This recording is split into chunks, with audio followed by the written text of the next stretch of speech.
speak, be sure to unmute yourself, give your name and address for the record. And then after all interested parties, we'll close the public hearing, hear closing remarks and alternatives from staff, and then discussion by the Planning Commission, and then motions thereof. We'll begin then with our first item, Cooper Project Advisors, CO Steve Cooper, Form-Based Code Warrant FCB 21-01, requesting review and approval for a warrant in the form-based code area for building setback from primary frontage and location of parking lot adjacent to primary frontage at property addressed as 201 North Knobloch Street in the Transept Transept 5 zoning district, Harkins. Thank you, Mr. Chairman, members of the Commission. Ryan Harkins, Community Development. So you may recall this item was carried over to this specific meeting from your meeting on March 23rd, 2021. This is a form-based code warrant request, which essentially acts like a variance for the form-based code area. Subject property is in a hatch pattern, and you can see the location on the aerial map here. So this would be the subject property at Knobloch and Miller, extending over to west. The applicant's proposing to knock or demolish the current building, knock down, tear down, demolish the current building, and construct a new sanctuary/student center on the site. Area in question is classified as institutional with regard to the future land use map. Again, as mentioned by the chair, it is T5 zoning. You can see that zoning pattern here with the subject property. This was the original site plan that they proposed. You can see the original site plan shows parking toward the front along Knobloch and next to Miller, and then the building to the east side of the site against West and Miller.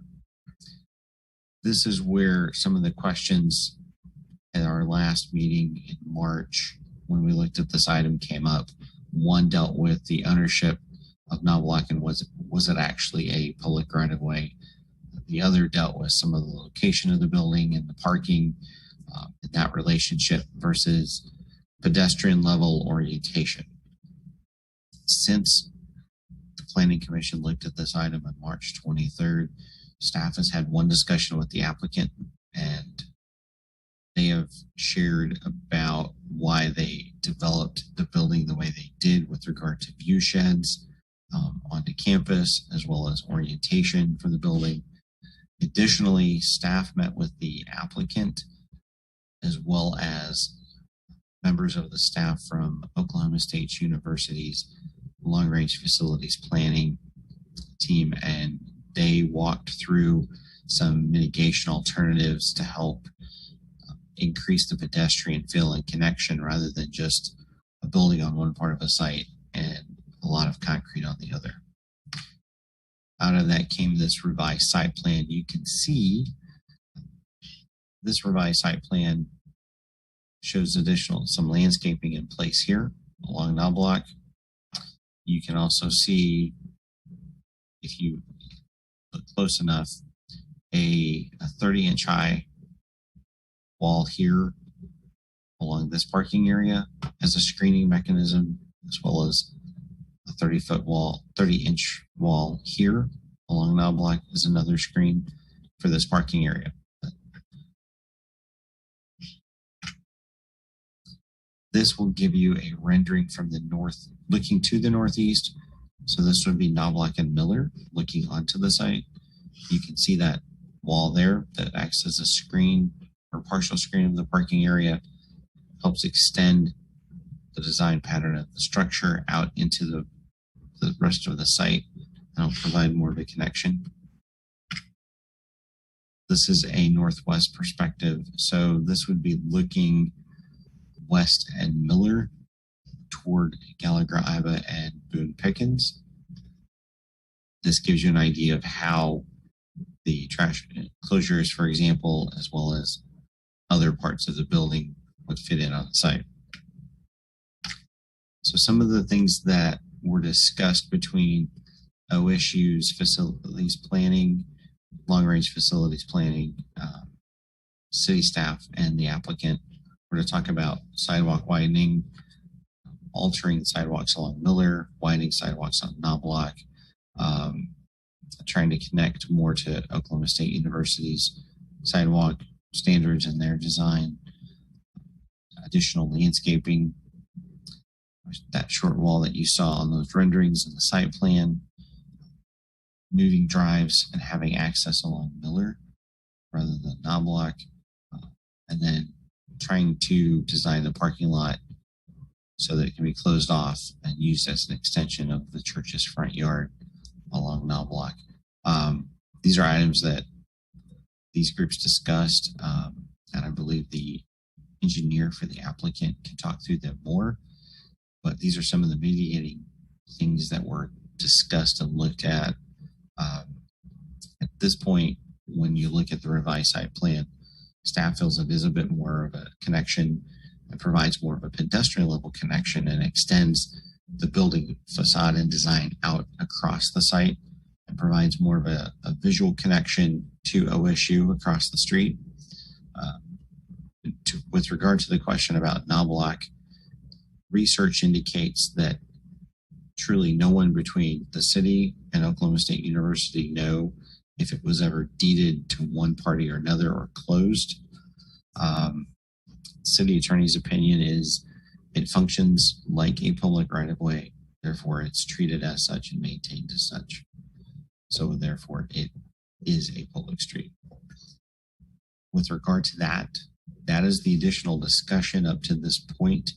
Any questions of staff that we can answer?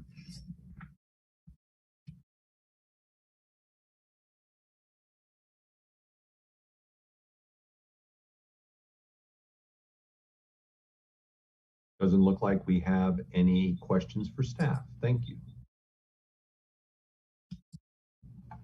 With that, we'll go ahead and open the public hearing. Those in favor of the proposal will speak. I think we have a representative from the applicant. Thought I saw Stephen there earlier. So we'll go ahead and begin there. Yeah, so Stephen Ghost, Ghost and Associates, 113 East 8th Avenue. On behalf of the applicant, we also have Father Kerry Wakulik with the church. He's in the attendees, so I don't know if he'll be able to speak after me, if they can bring him in, or if he's got to be a panelist. But I'm going to share the site plan. This is the engineer color version of what Ryan showed a little bit ago, just to clarify a little more of what we talked about with Vice Chair Phillips and Lance Gross last week. The screen wall that we were showing last week, or not last week, but last meeting, we've clarified the extent of it, and we're showing it as a 30-inch masonry screen wall, so it'll match the building or tie in with the building. The 30 inches is also desk height, so it'll provide some screening from the vehicles, provide that wall that you could see in this perspective, and also allow kind of a seat wall when there's events going on out there and provide the screening. The trees that are reflected here, we looked at what OSU has in their landscape master plan. There's 6 medium-sized trees out here, which is a 40 to 60 foot ultimate height and width. And these are at a 40-foot spacing. Both the trees and the wall gap in the sidewalk and the green space that provides that walkway up to the main entrance in the church. So this screen wall, we feel, kind of provides that edge to create the extension of the building and to screen the parking. And then in addition, this perspective that Ryan showed earlier, back here in the service area, this would be West Street. Some arches to mimic the building, some nice big gate, a brick service ramp coming down, and some sort of gateway into these stairs to really create an edge over here. So that's how we have looked at addressing those comments from the last meeting. We got Father Carey here who can talk more about the layout and why the building's oriented the way it is.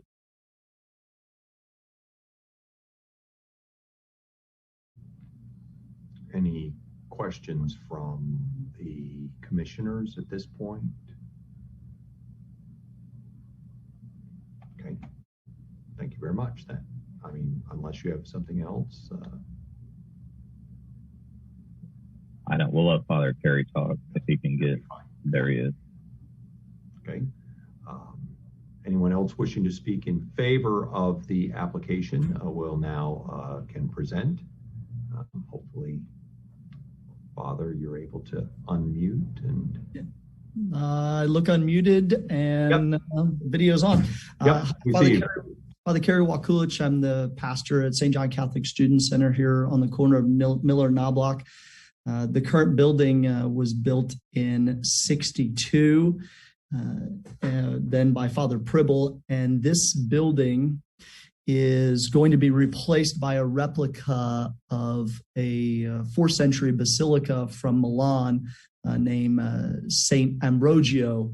It was dedicated in the year 386. So we're rebuilding it on the corner of Miller and Knobloch, and we're creating this space, this plaza for college students.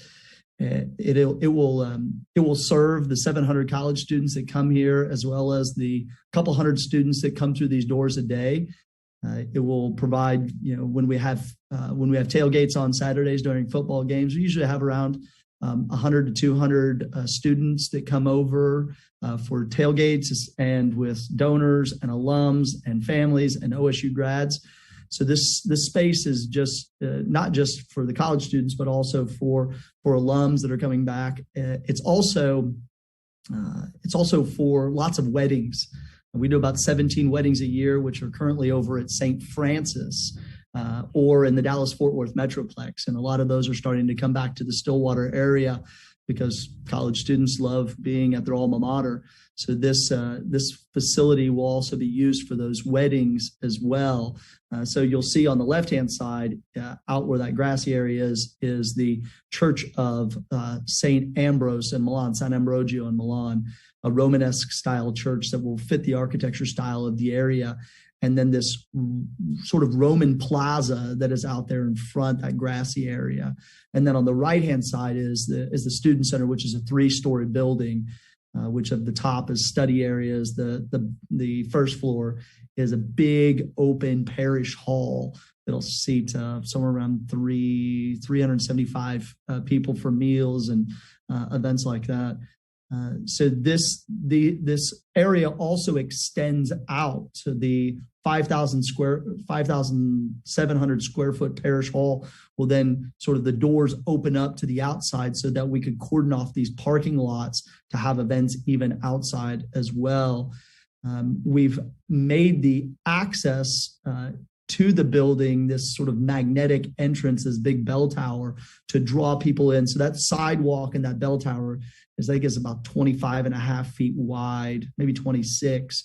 It's to draw people in through those front doors. So for the purpose of welcoming people, welcoming strangers, also security, and to be able to just to give people a central focal point of how to get in to this building. Our current building has 3 entrances, of which one is on the now vacated alley.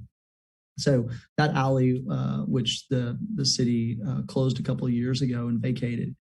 So that entrance will draw people in, and we believe this is the sort of the style of architecture that will be able to create that welcoming atmosphere for college students. In addition, the back end is butted up on West Street, so to bring deliveries down a road that's, as you see right there, bring deliveries down West Street so that we can make the trucks access the back of the kitchen, because we're going to use this for a lot of events. And right now, on Sundays, we'll serve 120 plates of food to college students, and we'll probably have 200 plates of food a week with our Thursday lunches. So there's food. Benny Keith delivers, and currently they deliver and stop somewhere in the corner of Miller and Knobloch and stop traffic. So this back entrance will then allow those trucks to arrive and go through the back doors at any time of the day they want through a keypad and into our I think it's like probably 1,500 square foot kitchen. Was designed by a company, Oswalt, in Oklahoma City. So this will, with the increased activities and the involvement of students here at this student center, we think this is the best layout for both creating this college atmosphere of beautiful architecture, which OSU already does, and to create an environment where people are safe and welcomed, and also that this area around here is not bogged down with delivery vehicles throughout the week stopping in to drop off supplies. Any questions?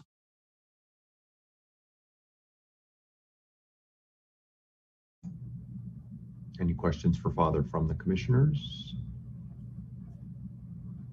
I'm not seeing any. Thank you.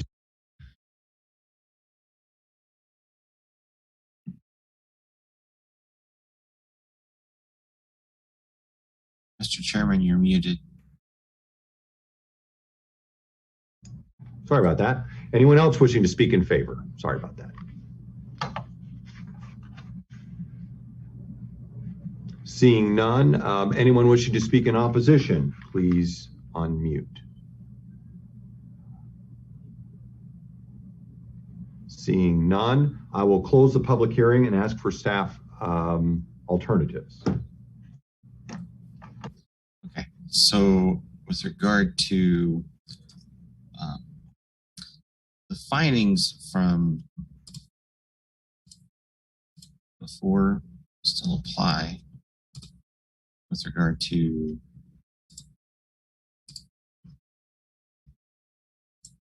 the fact that this is a T5 a development in the T5 zoning transect. Development code allows for warrants in this area. And the warrant in this case allows for more of a whole redevelopment of the site while adhering to the general intent of the form-based code, especially after some of the modifications that have been shown and discussed. Other aspects still apply and still have to be adhered to as far as other aspects of the form-based code. With that in mind, your alternatives are to accept findings and approve the warrant request as it's been presented tonight. You can accept findings and approve the warrant as amended with those identified changes. You can find that the warrant is not an appropriate use of the property or not, you would decide that based on the impact of the surrounding vicinity. If you do feel there's still additional discussion or information that's needed, you can table this item to a date certain. Any questions about findings or alternatives of staff?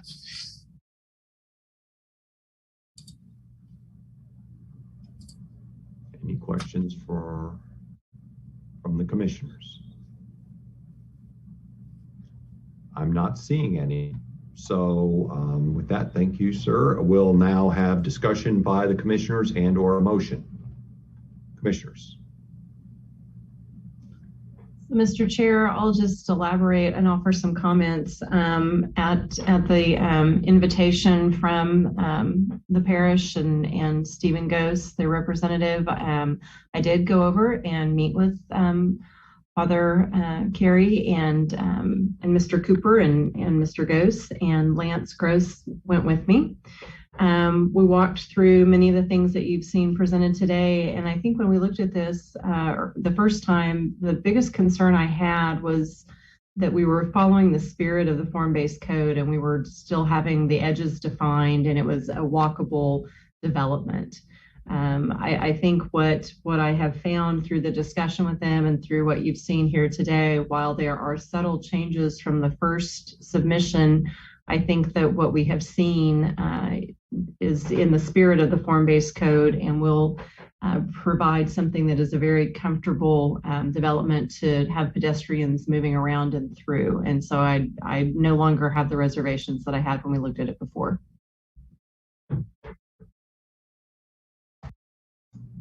Thank you very much. Other commissioners?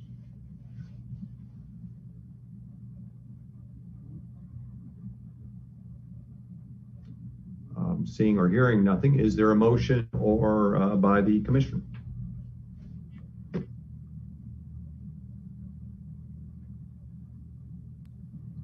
I would move that we would, now I've lost my notes, accept the modifications as presented.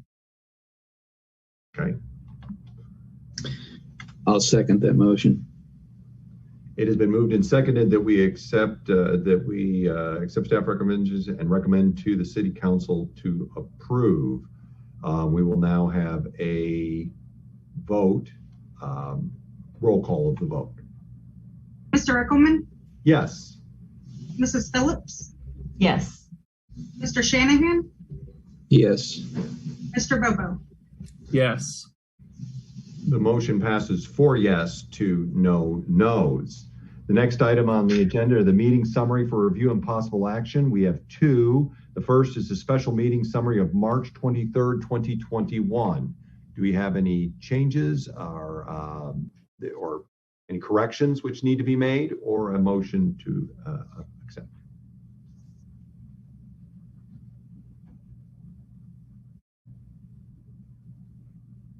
I move that we accept the meeting summary from March 23rd.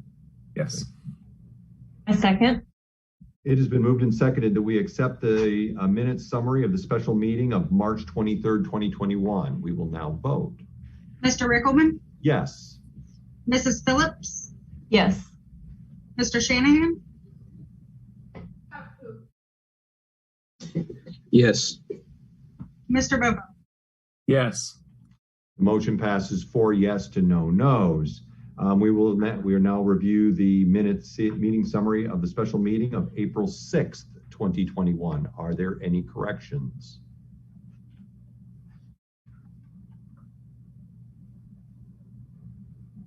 I would move to accept the minutes from the April 6th meeting as submitted.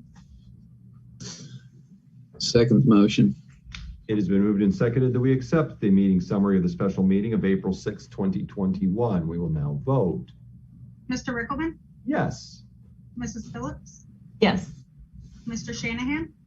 Yes. Mr. Bobo? Yes. Excellent. The next item on the agenda is miscellaneous items from staff, commissioners, or city attorney for discussion. The next planning commission meeting will be May 4, 2021. Do we have a motion to adjourn? So move. Second. Second. It's been moved and seconded that we adjourn. We will now vote. Mr. Eckelman? Yes. Mrs. Phillips? Yes. Mr. Shanahan? Yes. Mr. Bobo? Yes.